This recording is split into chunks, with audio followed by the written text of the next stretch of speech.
एक ऐसी खबर से करने जा रहे हैं जो आज आपको दहला देगी। हिंदुओं पर अत्याचार को लेकर ये वो खबर है जो आपके रोंगटे भी खड़ी कर देगी। आपको यकीन नहीं होगा कि यह खबर दिल्ली से सिर्फ 150 किलोमीटर की दूरी पर बसे एक शहर की है। राजस्थान का अलवर ये शहर है और उसके आसपास के इलाके हिंदू विहीन होते जा रहे हैं। ये बड़ी खबर राजस्थान के अलवर से है, जहां पर हिंदू महफूज नहीं है। न्यूज नेशन की बड़ी पड़ताल में यह सच सामने आया है और यह सच आज आपको दिल और दिमाग खोलकर देखना चाहिए, सुनना चाहिए और समझना चाहिए और इसके खिलाफ आवाज भी उठानी चाहिए। अलवर में हिंदू बच्चियों के साथ घिनौनी हरकतें लगातार बढ़ती जा रही हैं। कई मंदिरों पर कब्जा वहां पर किया गया है, मस्जिदें बना दी गई हैं, धर्म नहीं बदलने पर लोगों की हत्याएं की गई हैं, आरती और घंटी बजाने पर मंदिरों पर हमले किए गए हैं। यानी मंदिरों में आरती करना और घंटियां बजाना पूजा पाठ के दौरान एक तरह से पाबंदी जैसी स्थिति कई गांवों में हिंदू आबादी ना के बराबर रह गई है। 3 तस्वीरें आपकी टेलीविजन स्क्रीन पर है। मंदिरों पर कब्जा किया गया है, आरती अगर वहां पर की जाती है, अगर घंटियां बजाई जाती हैं, अगर शंख बजाए जाते हैं, तो ऐसा करने पर मंदिरों पर हमला किया जाता है। वहां पर पूजा पाठ करने की मनाही है। मजबूरी में लोग अपने घर में भगवान की पूजा करते हैं, लेकिन डर और दहशत के साए में। दूसरी तस्वीर है, हिंदू बेटियों पर जुल्म हो रहा है। वो घर से बाहर निकलने पर असुरक्षित महसूस करती हैं कि कब कोई आकर उन्हें छेड़ दे, उनके साथ किसी दुष्कर्म की वारदात को अंजाम दे दे। हिंदू विहीन होते जा रहे हैं ये गांव अलवर और भरतपुर, यानी राजस्थान का जो मेवात का इलाका है। राजस्थान के भरतपुर जिले के भंडारा गांव में 400 साल पुराने शिव मंदिर पर कब्जा कर लिया गया। भंडारा गांव का शिव मंदिर अब इतिहास बन गया है। उसे मस्जिद में मिला लिया गया है और वहां मस्जिद का निर्माण हो रहा है।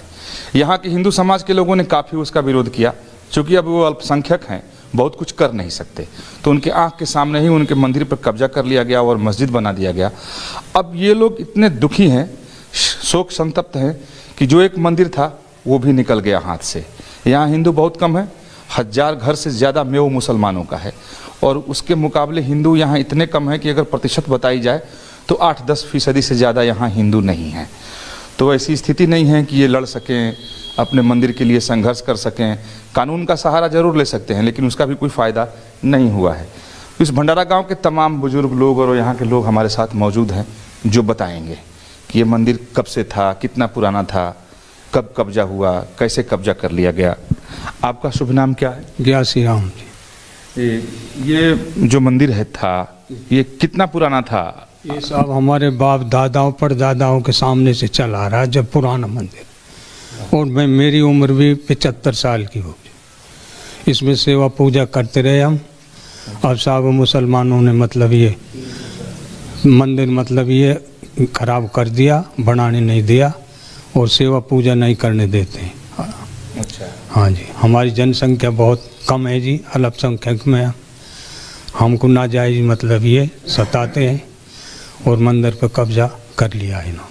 अच्छा, तो मस्जिद बना रहे हैं वहाँ? मस्जिद बना रहे हैं, जो मस्जिद बना रखी है उस पर मतलब मस्जिद में मिला रहे हैं उसको। अच्छा, मस्जिद में मिला लिया, मैंने देखा कि उसको। जी हाँ, मिला लिया जी। और इस सच को आज देश को सुनना समझना चाहिए कि आखिरकार हम किस दिशा में जा रहे हैं। राजस्थान के मेवात, जिसका जिक्र हम लगातार कर रहे हैं, वहां पर हिंदुओं पर अत्याचार हो रहा है। इसका दहलाने वाला खुलासा हुआ है अलवर जिले के रामगढ़ में। यहां 11वीं में पढ़ने वाली छात्रा से 1.5 साल तक छेड़छाड़ की गई। मेव मुसलमानों ने बच्ची से बलात्कार भी किया। इस बच्ची ने स्कूल जाना छोड़ दिया। मुसलमानों ने घर से इस लड़की को उठाकर ले जाने की कोशिश की तो तंग आकर लड़की ने 18 जून को कुएं में कूदकर जान देने की कोशिश भी की। मामला पुलिस में पहुंचा तो परिवार पर दबाव बनाया गया कि आप समझौता करिए। 23 जून को लड़की के पिता की हत्या कर दी गई। शव को जंगल में पेड़ से टांग दिया गया। इंसाफ तो चाहिए, हिम्मत तो करनी पड़ेगी एक तरह से, पर इस समय ना मुझे बहुत डर लग रहा है, क्योंकि ना मैं पापा को खो चुकी हूँ। कोई भरोसा नहीं कि मेरे भाइयों तक की मुसीबत बन जाए। अब तक मैं मजबूत हूँ बयानों पे, लेकिन आगे पता नहीं, क्योंकि धमकियाँ तो अब भी हैं हमारे पास। कहा गया है कि 1 लाश बिछ गई, आगे जाने कितनी लाशें बिछ सकती है, कोई भरोसा नहीं है।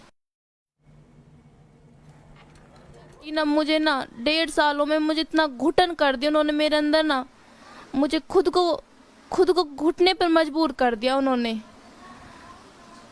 सर उन्होंने बहुत, मैंने सोचा नहीं था कि मैं अब तक चुप थी, क्योंकि अपने परिवार के लिए जिस दिन इंसाफ मांगा तो देखो मेरे पिताजी का क्या हालत कर दिया उन्होंने।